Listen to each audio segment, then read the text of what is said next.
Philosophy, in a simple definition, means love of wisdom. In a broad sense, philosophy is an activity people undertake when they seek to understand fundamental truths about themselves, the world in which they live, and their relationship to the world and to each other. Hello, senior high school learners. I am Teacher Gladuardo, and I'm glad to be with you as we dwell in our discussion about human person as an embodied spirit. The human person as an embodied spirit. Introduction to the Philosophy of the Human Person, Quarter 1, Week 3. Now, let's look into the objectives of the lesson. Recognize how the human body imposes limits and possibilities for transcendence. Second, evaluate own limitations and the possibilities for their transcendence. Going further, part of our discussion is all about concepts. Concepts are very important for you to be able to understand the lesson itself. So, do not forget to take down notes as I define or give the definition and also as I explain these things using some examples for us to really appreciate these concepts. First in our list is man. It is the general term commonly used to refer to the entire human race. Other related terms include humanity, mankind, and humankind. Now, next in the list is human. Refers to a man as a species. So, going back to your junior high school, you learn under your Araling Panlipunan all about the Homo species. And what are these Homo species? Example is the Homo erectus, Homo sapiens, Homo habilis, and also the Homo sapiens sapiens or the modern human beings. So those are the example of the Homo species. Now let's continue. Human being is a term used to distinguish. Na-highlight ulit yung word na distinguish. Man from other animals. Kakarinig tayo na yung mga sinasabi nila na paasta tayo parang isang hayop. So these are reminders that we are man and we are separated or we have this distinction between the animals and man. Or moving on, person is a much more complex term which generally refers to a human being granted recognition of certain rights, protection, responsibilities, and dignity above all. This granted recognition of certain rights to a person, protection to a person, responsibilities of a person, and the dignity of a person was given by the state. It was given by the government. The government will recognize certain rights, will give you rights, and likewise, the government or the state will protect you or give you protection from people who will try to abuse your rights. If you are given power, comes also responsibilities or responsibility. The government will rights, the government will give you protection, but you need also to understand your responsibilities. The government is clear also that you have responsibilities to take. While you are having this kind of rights and the government is giving you this protection, you need also to have this responsibility in you. Now, sabi doon pa sa isa, yung dignidad or dignity. Okay? So, matanda man yan, bata man yan, or mahirap man yan, mayaman man yan, dapat pantay-pantay, binibigyan mo ng dignidad ang bawat tao. So, it is clear that the state recognize that every man or person have their dignity. Now, moving on. Human person. the totality of an individual. Now again, of an individual possessing awareness, self-determination, and the capacity to interact with others and with himself or herself. Anong gustong sabihin nito? Pag sinabi nating totality of an individual na ibigay sa kanya, everything is given to a person, to a human person. So ano yon? Possessing awareness. He or she is aware what is happening around her.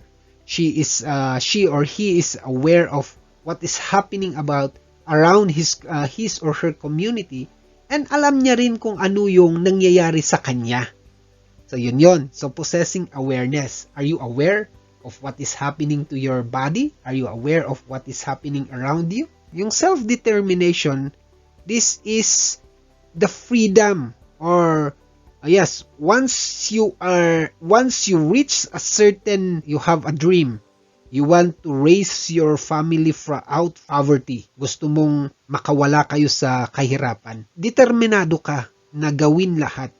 So nag-aral ka, maganda yung record mo sa pag-aaral, then you landed a good job, or probably you have established your own business, then nag-boom, okay, pati yung career mo nag-boom din.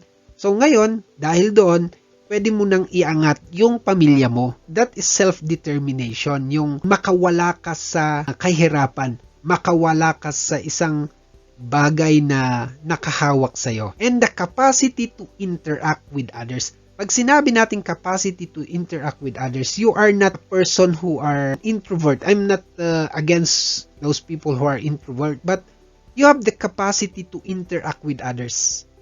Meron kang kakayahan na makisalamuha sa kapwa mo. Kasi kung minsan, ayaw natin. And I hope that after this pandemic, hindi magiging negative effect nito ay yung mga tao is naging individualistic na siya. O yung parang hindi niya na alam makisalamuha sa mga tao. Bakit? Kasi nakatutok tayo sa gadget, nakatutok tayo sa ating computer. Right now, I'm using the computer. Yun ang tutok natin. Nasa bahay tayo kasi lagi, kaya anong nangyayari? So, ganun yung lalabasan. And with himself or herself, meron ka bang kakayahan to look into yourself?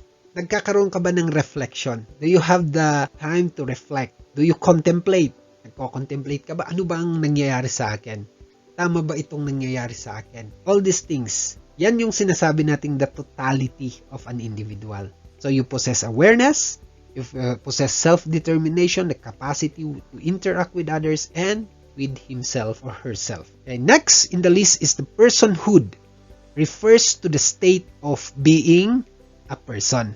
So, refers to the state of being a person. State, yung nature of a person. So, ano ba yung nature of a person? We are aware of what is happening around us. We know what is happening in our body.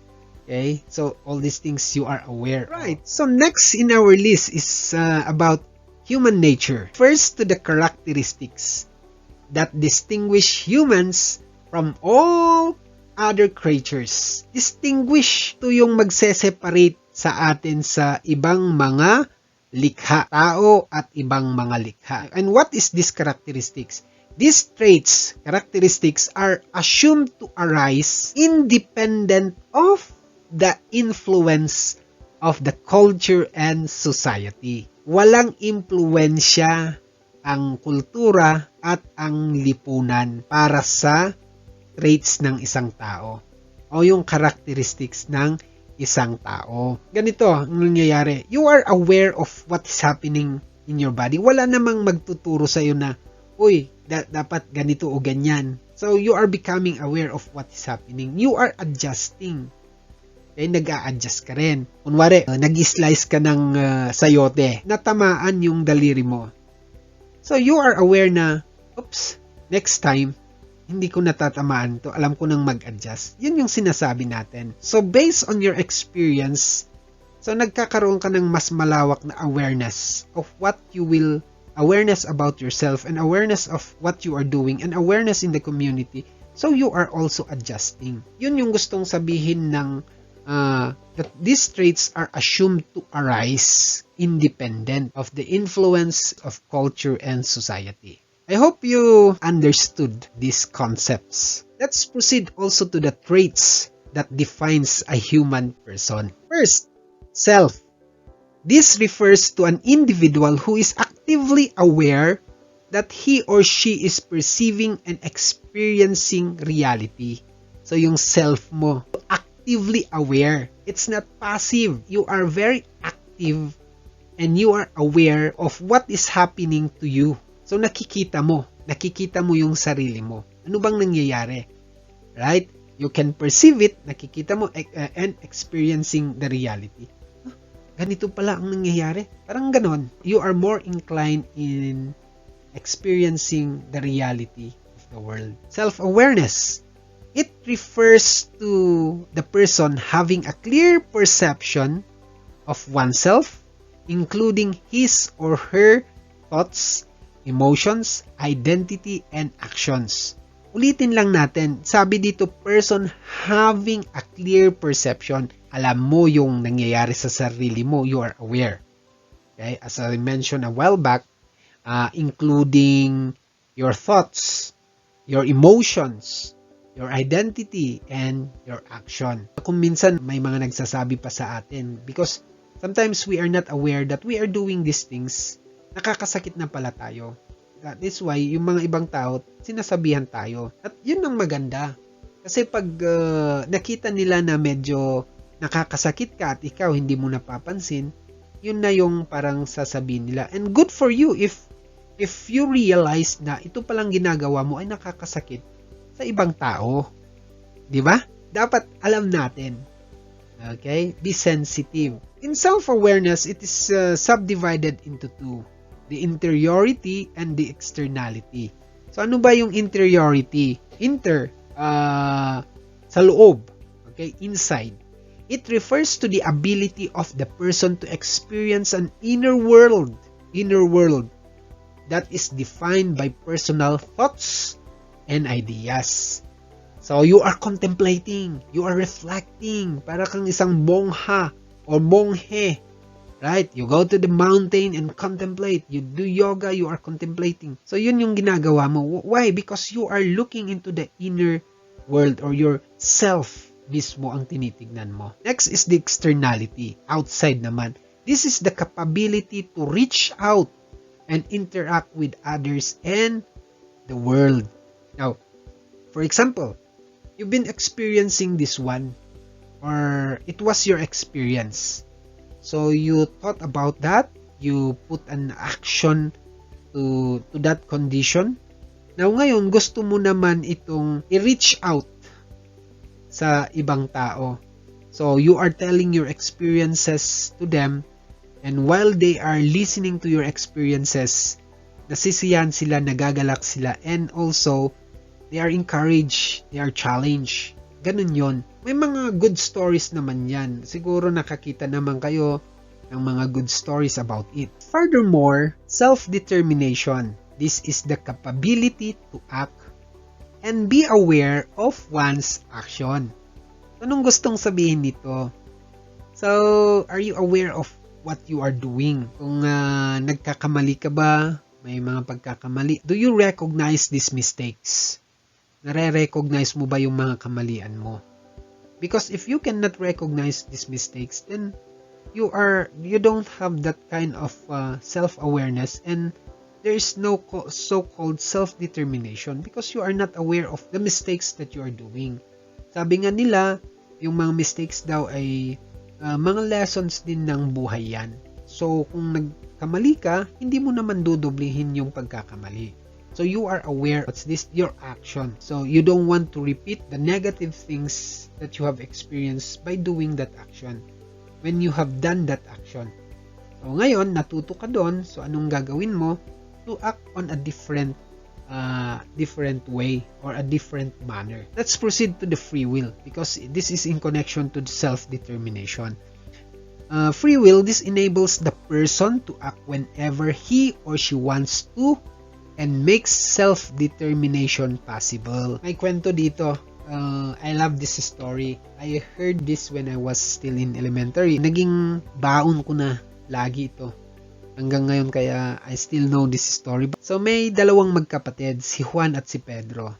So si Juan, of course we all know na sinasabi nila Juan tamad. Kaya hindi siya nagtratrabaho, ganun yon. So si Pedro masipag. Now, one time, pumunta sila sa isang manghuhula. Then yung manghuhula, hinulahan yung palad ni Pedro. So sabi ng manghuhula kay Pedro, Pedro, ikaw ay yayaman. Ikaw ay yayaman ng yayaman. Yun ang hula para kay Pedro. Pumasok naman si Juan, tapos hinulaan ng manghuhula. Ang sabi nila, wala, magiging mahirap ka Juan dahil sa katamaran mo. Umuwi sila. Yung isa, si Pedro, nag-isip, umupo na lang siya sa kanyang rocking chair. Okay, umupo at nag-i-imagine na siya ay yayaman. Right, nandoon lang siya, nakaupo. Si Juan naman dahil nasabihin na hindi siya yayaman, ganun yon. So, parang sabi sa sarili niya, hindi naman ako yayaman. Ganun yon. So, anong ginawa ni Juan? Sige nga, magbungkal na lang ako ng lupa. So, nagbungkal siya ng lupa na binigay ng kanyang ama. So, binungkal niya yung lupa, binungkal niya ng binungkal, nagtanim siya. There. Okay, tumubo naman yung mga itinanim ni Juan. Ang nangyari, okay, to cut it short, okay, ang yumaman ay si Juan at hindi si Pedro. Bakit? Si Pedro kasi hindi siya nag-act. He did not act onto that hula na sinabi. Dapat kahit na sinabi nila na ikaw ay yayaman, you need to act upon that. Parang sa atin din, sa inyong mga senior high school learners. Magpursigi kayo, hindi yung dahil may nagsasabi sa inyo na yayaman ka at wala ka namang ginagawa, you need to act so that you will reach your goals in life. You need to act so that you will reach your dreams in life. Ganun dapat ang ginagawa natin. Hindi tayo umuupo katulad ni Pedro. But tularan natin si Juan na pinalitan niya ang kanyang kapalaran at siya ang yumaman. So dapat ganon. So yun yung connection ng free will. To act whenever he or she wants to. Ananas D. Okay, next, consequence is the result or effect of an action or condition. So what was the effect upon the life of Juan? Right? What is the effect upon the life of Pedro? Tignan ninyo. So, ganun din tayo. So, your action will speak about your tomorrow, about your future. If you will not act upon your dreams, your goals in life, you will not do your modules or you will not do your learning activity sheets or you will not be watching this, then ang magiging problema dyan, right? You need to accept whatever consequences. Hindi yung magko-complain ka kasi hindi ka naman nag-act nakaupo ka lang dyan, ginanas mo nan mun ay am is ML, right? So pag umagsak ka naman, tanggapin mo because ngay garud siya dimot nan inikam. Okay, I hope you got the point niya. Self-determination is related to free will and the consequence. Okay. Furthermore, morality, the goodness or badness of an act. Ito ang maganda. Meron kang nakita sa kalsada na matanda, buhat-buhat na isang bayong ng sayote. So nakita mo, ano kaya ang gagawin mo? Tatakbo ka ba para tulungan siya o tatakbo ka palayo sa kanya? Right? Kasi kung tumakbo ka palayo sa kanya, yung moral ang lalapit at magsasalita sa'yo. Tama ba yung ginawa mo? Sasabihin, makokonsensya ka ngayon. Pero kung ang ginawa mo naman ay tumulong sa matanda upang buhatin ang kanyang basket, that is good. Right? Commendable yun. I hope that in your high school, medyo mature na kayo, alam ninyo yung good at bad. You can easily identify it. Dahil matanda, ayaw tulungan. Pero nung nakitang dalaga yung nagbubuhat and maganda, yun ang problema. Alright? Lalapit tayo doon, nagtutulungan. Parang unfair. Have you ever seen social experiment na ginagawa nila? Then they are posting in the YouTube channel. Katulad nung nakita ko na isa na pilay siya pero pormado. Meron siyang hawak-hawak na parang pilay siya na naglalakad. Natumba siya, maraming tumutulog. Pero yung isa, yung nagdamit siya ng madungis, parang palaboy sa kalsada. Meron din siyang basket at meron din siyang saklay. Nung natumba siya, walang lumapit. Madudungisan sila doon sa tao.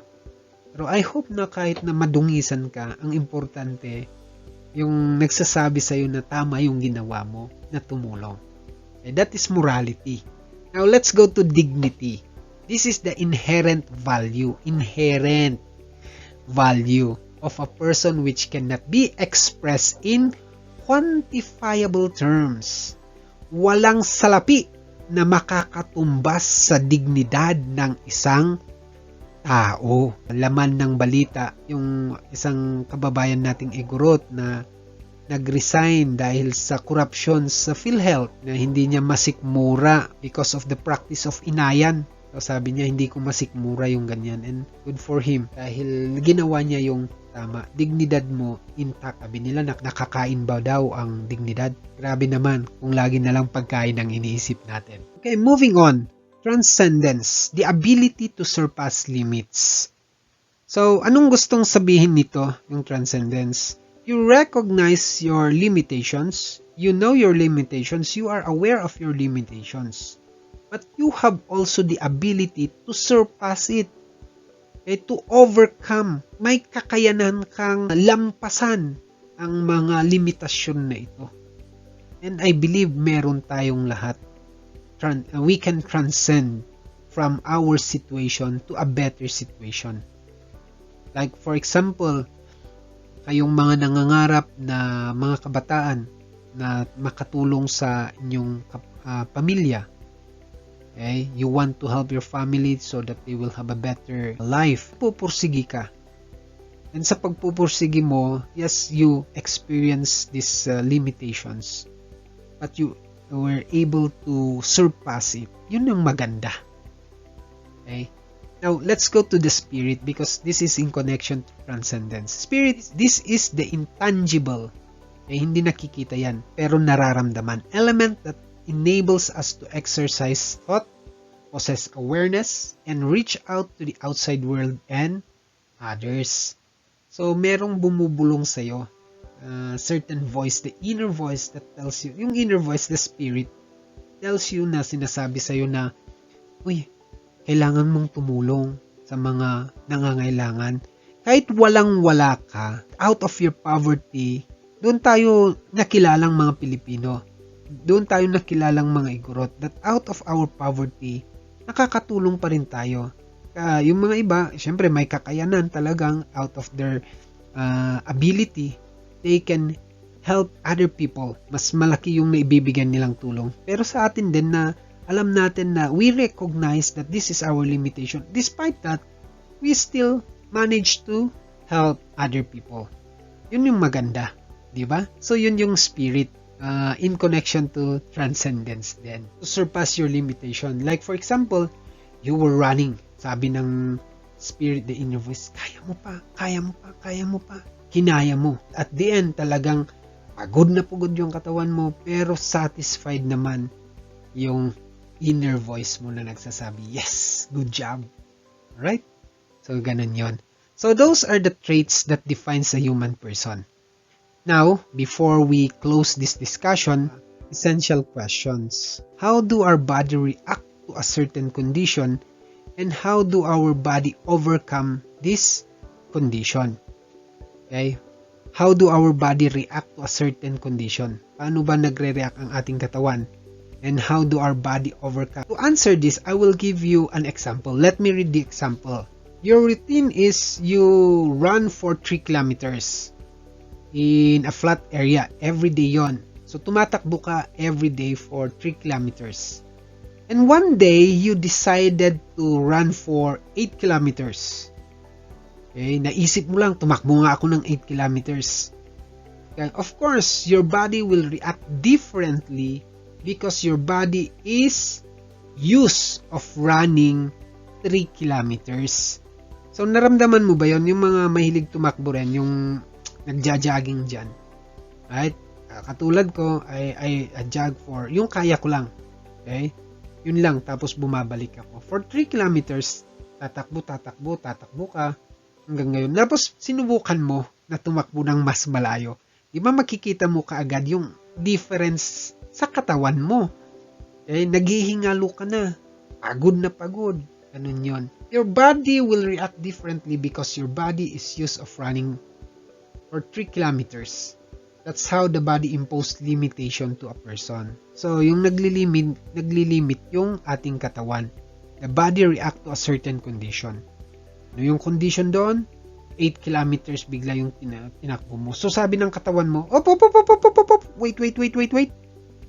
Bakit ganyan? Tumakbo ka ng malayo. Nasanay yung katawan mo for 3 kilometers.